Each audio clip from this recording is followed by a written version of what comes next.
او کما قال علیہ الصلوۃ والسلام۔ محترم سامعین، ابھی آپ حضرات نے زندگی کے مقصد کے عنوان سے اور نماز کے تعلق سے بہت سارے مسائل اور بہت قیمتی باتیں سماعت فرمائیں۔ ہمارا یہ پروگرام ہر اتوار کو کسی نہ کسی مسجد میں مغرب سے لے کر عشاء تک منعقد کیا جاتا ہے۔ عام طور پر ہمارے جو بڑی عمر کے حضرات ہیں، بڑے بوڑھے لوگ ہیں، وہ تو پابندی کے ساتھ مسجد میں آتے ہیں اور نمازیں پڑھتے ہیں، لیکن خاص طور پر ہمارا نوجوان، ہمارے مسلمان بھائی جو غفلت میں رہ کر، دین سے دور رہ کر، لاوبالی میں لگ کر، دوسری دنیاوی کاموں میں اور چیزوں میں لگ کر مسجد تک نہیں آ پا رہے، خاص کر ان کے لیے یہ پروگرام کیے جائے تاکہ ان کے دلوں کے اندر بھی اللہ کی عبادت کا کچھ جذبہ اور شوق پیدا ہو۔ جس طرح ہماری بڑی عمر کے حضرات مسجد میں آتے ہیں، صف بندی کرتے ہیں، نماز پڑھتے ہیں، اللہ کو یاد کرتے ہیں، تلاوت اور ذکر و اذکار کرتے ہیں، ہر ممکن کوشش کرتے ہیں کہ وہ عبادت کریں۔ یہی جذبہ اور شوق ہمارے نوجوانوں کے دل میں پیدا ہو جائے، نئی نسل کے دل میں یہ جذبہ اور شوق پیدا ہو کہ ہم اس کائنات کے اندر، اس دنیا کے اندر کیوں آئے، انہیں بھی اپنی زندگی کا مقصد معلوم ہو۔ اس کی طرف توجہ دلانے کے لیے یہ پروگرام کیے جا رہے۔ ایمان لانے کے بعد ہر شخص جس نے بھی کلمہ پڑھا، لا الہ الا اللہ محمد رسول اللہ، اللہ کے علاوہ کوئی عبادت کے لائق نہیں اور محمد صلی اللہ علیہ وسلم اللہ کے رسول ہیں، پتہ کیا چلا کہ رسول اللہ صلی اللہ علیہ وسلم جو باتیں، جو چیزیں، جو احکامات، جو شریعت کے حکم لے کر آئے ہیں، ان تمام کے مطابق اپنی زندگی کو گزارنا ہر مسلمان بالغ مرد و عورت کا زندگی کا مقصد ہے۔ یہی زندگی کا مقصد ہے کہ نبی کریم صلی اللہ علیہ وسلم کی شریعت کے مطابق ہماری زندگی گزر جائے۔ ابھی جس طریقے سے بتلایا کہ ایمان لانے کے بعد سب سے بڑی اہم عبادت اگر کوئی ہے تو وہ نماز ہے۔ مفتی صاحب نے بہت تفصیل سے بتایا کہ اگر کوئی مسافر ہو، کوئی بیمار ہو، کوئی معذور ہو، اتنا عذر اس کا آگے بڑھ گیا ہو کہ وہ رکوع اور سجدے کے ساتھ بھی نماز نہیں پڑھ سکتا تو وہ اشارے سے نماز پڑھے۔ اتنی تفصیل سے بتایا کہ اتنی اہم عبادت ہے کہ کسی بھی حال میں معاف نہیں۔ لیکن آج ہم ہیں کہ ہر موڑ پر چھوٹی سے عذر کی بنا پر ہم نمازیں چھوڑ دیتے ہیں، چھوٹا سا کوئی کام آ جاتا ہے جس کی بنیاد پر ہماری نمازیں قضا ہو جاتی ہیں۔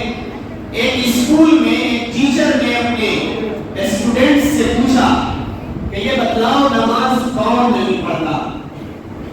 ایک بچہ کھڑا ہوا، اس نے کہا وہ لوگ نماز نہیں پڑھتے جو مر جاتے ہیں۔ دوسرا کھڑا ہوا، اس نے کہا وہ لوگ نماز نہیں پڑھتے جو کافر ہوتے ہیں، مسلمان نہیں ہوتے۔ تیسرا شخص کھڑا ہوا، بچہ کھڑا ہوا، اس نے کہا کہ نماز وہ لوگ نہیں پڑھتے جو پیروں سے لولے لنگڑے معذور ہوتے، جو مسجد تک نہیں جا پاتے، وہ نماز نہیں پڑھتے۔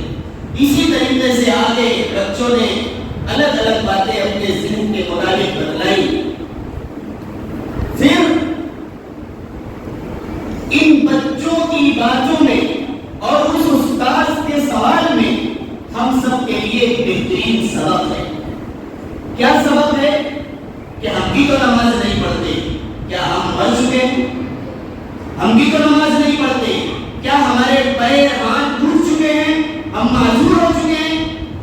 ہم بھی تو نماز نہیں پڑھتے، کیا ہم غیر مسلم اور کافر ہیں، مسلمان نہیں ہیں؟ نبی کریم صلی اللہ علیہ وسلم کی حدیث تو کہتی ہے کہ ایک مومن اور کفر کے درمیان صرف صرف جو آڑ ہے وہ نماز ہے. لیکن آج اتنی اہم عبادت ہمارے اور آپ کی زندگی سے فوت ہو رہی، نمازیں فوت ہو رہی، قضا ہو رہی، کسی بھی طرح کوئی خیال ہمارا نہیں جاتا. اس کی طرف ہماری نئی نسل کو توجہ دینی چاہیے، کوشش کرنی چاہیے کہ ہم کسی بھی طریقے سے نماز کو نہیں چھوڑیں گے. اسی طریقے سے جو والدین ہیں جن کے سامنے ان کے چھوٹے چھوٹے بچے ہیں، ان کو نماز کی تلقین کرنی چاہیے. نبی کریم صلی اللہ علیہ وسلم کی شریعت کو آپ اٹھا کر دیکھیں تو آپ کو پتہ چلے گا. نبی کریم صلی اللہ علیہ وسلم نے حکم دیا ہے کہ اپنے بچوں کو جب 7 سال کے ہو جائیں تو نماز کا حکم کرو، اور یہ 3 سال تک پابندی کے ساتھ انہیں مسجد میں لے جاؤ، اور جب 10 سال کے ہو جائیں اور نہ جائیں تو انہیں مارو. مارنے کا حکم ہے. کیوں؟ ابھی 10 سال تو ہوئے. شریعت تو لاگو ہوتی ہے 15 سال کی عمر پر، بالغ ہونے کے بعد، اور یہ بچہ تو ابھی بالغ بھی نہیں ہوا، اس کی عمر 15 سال بھی نہیں ہوئی. لیکن نبی کریم صلی اللہ علیہ وسلم کی تعلیمات میں ہمیں یہ حکم ہے کہ اس بچے کو مارو اگر یہ نماز میں نہ جائے. کیا پتا چلا کہ 3 سال تک پابندی کے ساتھ آپ کو لے جانا ہے ساتھ میں، اور 10 سال کی عمر کے بعد ماننا ہے، تاکہ اس کے ذہن میں یہ بات پیوست ہو جائے کہ یہ اہم فریضہ ہے جسے چھوڑنا جائز نہیں ہے. اگر ہم چھوڑیں گے تو بھی اس پہ مار لگے گی، پٹائی لگے گی، اور پھر اس طریقے سے 5 اور 3 8 سال کی پوری زندگی جو اس کی نمازوں کی پابندی کے ساتھ گزرے گی، تو جب شریعت اس کے اوپر لاگو ہوگی یعنی 15 سال کی عمر ہوگی تو وہ بچہ نماز کا عادی بن چکا ہوگا. لیکن افسوس کے ساتھ کہنے دیجیے کہ آج جب والدین ہی نماز پڑھنے نہیں آتے، ہمارے بڑے ہی مسجد میں نہیں آتے، وہ ذمہ دار ہی مسجد میں نہیں آتے جو بچوں کو نماز کی تلقین کریں. وہ بچہ بھی دیکھتا ہے کہ میرے والد، میرا بڑا بھائی، میرے رشتے دار صرف ہفتے میں 1 دن مسجد میں جاتے ہیں، ہمیں بھی ہفتے میں 1 ہی دن جمعے کی نماز پڑھنے جانا ہے. بھلا بتلائیے وہ کیسے نماز کا عادی بنے گا؟ وہ کیسے نماز کا شوق اور جذبہ اپنے دل میں پیوست کرے گا؟ آج ضرورت اس بات کی ہے کہ مسجدوں کو آباد کیا جائے. آج مسجدیں آباد ہوں گی اور اجتماعیت کے ساتھ کسی مسئلے کے حل کے مطابق حل کے لیے ہم دعا کریں گے، ہاتھ اٹھائیں گے، تو اللہ اس مجمع میں کسی نہ کسی بندے کی برکت سے ضرور ہماری دعائیں قبول کرے گا. لیکن آج افسوس ہے کہ جہاں دوسری چیزیں چھوٹ رہی ہیں وہیں یہ ایک اہم عبادت جو زندگی میں کبھی بھی معاف نہیں ہے، خاص طور سے مردوں کے اوپر، وہ نماز کتنی غفلت کے ساتھ، کتنی لاوانی کے ساتھ چلی جا رہی. آج بغل میں گھر ہے، اذان جس وقت شروع ہوتی ہے اس وقت ہم مسجد کی دہلیز پر رہتے ہیں، اور جو ہی نمازی آنا شروع ہوتے ہیں ہم مسجد کی دہلیز سے اٹھ کر گھر چلے جاتے ہیں. کیسے ہم مسلمان؟ نبی کریم صلی اللہ علیہ وسلم تو اسلام اور کفر میں فرق کرنے والی کوئی چیز ہے تو وہ نماز کو بتلا ہے. نبی کریم صلی اللہ علیہ وسلم تو ان لوگوں کے بارے میں اتنا سخت غصہ کر رہے ہیں کہ آپ نے فرمایا کہ میں اذان بلال سے کہوں کہ اذان دو، اور پھر نماز کے لیے کسی دوسرے کو کھڑا کروں کہ تم نماز پڑھاؤ، اور میں ان لوگوں کے گھروں میں جاؤں جو مسجد میں نماز پڑھنے نہیں آتے بلکہ اپنے گھروں میں نماز پڑھ لیتے ہیں. میں ان کے گھر کو جا کر کے لکڑیاں اکٹھا کر کے ان کے گھر کو جلا دوں. یہ سب وعید نبی کریم صلی اللہ علیہ وسلم کی طرف سے ان لوگوں کے لیے جو نماز اپنے گھروں میں پڑھ لیتے ہیں، صرف مسجد میں جماعت سے نماز نہیں پڑھتے ان کے لیے، اور جو لوگ پڑھتے ہی نہیں ہیں ان کے لیے کیا حکم ہے؟ ہم سب اس وعید کو سوچ سکتے ہیں. اس کے علاوہ جو لوگ نماز پڑھتے نہیں ان کی باتیں ہوئی، جو لوگ نماز پڑھ رہے ہیں اور کئی سالوں سے پڑھ رہے ہیں، 10 سال سے، 20 سال سے، 30 سال سے، بڑی عمر کے حضرات 40 اور 50 سال سے نماز کو پڑھ رہے ہیں، لیکن نماز ویسی ہی پڑھ رہے ہیں جس نے بچپن میں سیکھ رکھی تھی. اگر اتحیات میں غلطی بچپن میں تھی، آج موجود ہے. دعائے قنوت جو بھی بتایا کہ ربنا آتنا فی الدنیا حسنہ پڑھ لیا جائے تو تمہاری نماز ہو جائے گی، وہی آج بڑھاپے کی عمر میں بھی یہی پڑھ رہے ہیں. اگر آپ پوچھئے تو علماء سے پوچھئے کہ دعائے قنوت پڑھنا تو واجب ہے، اگر یاد نہیں ہے تو ربنا آتنا پڑھ لیا جائے، اور اس وقت تک نماز آپ کی صحیح ہوگی جب تک آپ اس کو یاد نہ کر لیں. ادھر اس کو پڑھ کر کے اپنی وتر پوری کی جائے اور ادھر دعائے قنوت کو یاد کرنے میں لگ جایا جائے. آج درود شریف میں جو غلطیاں تھیں، دعائے معذورہ میں جو غلطیاں تھیں، دعائے قنوت میں جو غلطیاں تھیں، وہ آج بھی ہماری غلطیاں ویسی ہی ہیں. کوئی تبدیلی نہیں آئی، کوئی ہمارے ذہن و دماغ کے اندر شوق اور جذبہ پیدا نہیں ہوا کہ ہم ان تمام چیزوں کو کسی جانکار کے سامنے بیٹھ کر سنا کر کے سیکھ لیں کہ یہ بات ہم جو پڑھتے ہیں قرآن میں، جو دعا پڑھتے ہیں، جو سنت پڑھتے ہیں، جو چیزیں ہم نماز میں پڑھتے ہیں وہ صحیح ہے بھی یا نہیں. اس کی طرف توجہ دینے کی ضرورت ہے. اگر آج ہم یہ بات کہتے ہیں کہ ہم پڑھے لکھے نہیں ہیں تو کیا یہ عذر چل جائے گا؟ یقیناً نہیں چلے گا. جب دنیاوی اعتبار سے کوئی عذر ہمارے درمیان نہیں چلتا تو پھر اللہ کے یہاں بھی یہ عذر قابل قبول نہیں ہوگا. پوری زندگی ہمارے لیے سیکھنے اور سکھانے کا ایک بہترین موقع ہے، چاہے وہ چھوٹی عمر کے حضرات ہوں، چاہے وہ نوجوان ہوں، چاہے وہ بڑی عمر کے حضرات ہوں، کچھ نہیں، روزانہ ایک ہی لفظ سیکھ کر کے اپنے امام صاحب سے یا کسی بھی جانکار سے آپ روزانہ ایک ایک لفظ سیکھیں اور سیکھ کر کے اپنی نماز کو درست کر سکتے ہیں. اس سے بس شرط یہ ہے کہ ہمارے دل میں جذبہ اور شوق ہونا چاہیے. نبی کریم صلی اللہ علیہ وسلم کی سیرت اور سنت کے مطابق نماز اگر ہم پڑھیں گے تو پھر یہ نماز اللہ رب العزت و جلال کے نزدیک قابل قبول ہوگی. اور اگر یوں ہی ہم نے صرف ایک فارمیلٹی ادا کی اور اپنے بس رکوع اور سجدہ جیسا چاہا ویسا کر لیا اور اٹھ کر چلے گئے تو حدیث کا مفہوم ہے نبی کریم صلی اللہ علیہ وسلم نے فرمایا کہ ایسی نماز پرانے کپڑے کی طرح لپیٹ کر منہ پر مار دی جائے.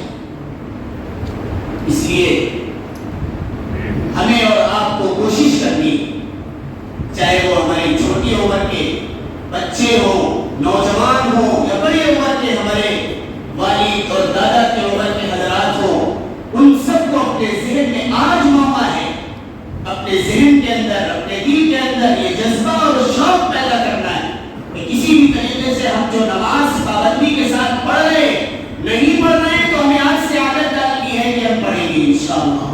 اور اگر پڑھ رہے ہیں تو جو غلطیاں اور کوتاہیاں ہیں، جو غلطی ہمیں بچپن میں تھی وہ آج بھی آ رہی ہے، کسی جانکار کو سنا کر اس کو صحیح کریں گے. یہ تو نماز کی بات ہوئی. میں نے جو آیت پڑھی اللہ رب العزت و جلال نے اس آیت کے اندر فرمایا وَعِبَادُ الرَّحْمَنِ، یہ تمام جو لوگ ہیں یہ سب رحمان کے بندے. رحمان کے بندے. بندہ کسے کہتے ہیں؟ بندہ خادم کو کہتے ہیں، نوکر کو کہتے ہیں. پتہ کیا چلا؟ ہم رحمان کے نوکر ہیں. ابھی مفتی صاحب نے مثال دی کہ جس طریقے سے خادم اپنے مالک کی ہر بات مانتا ہے، اسی طریقے سے اگر ہم اللہ کے بندے ہیں تو ہمیں اللہ کی ہر بات ماننی.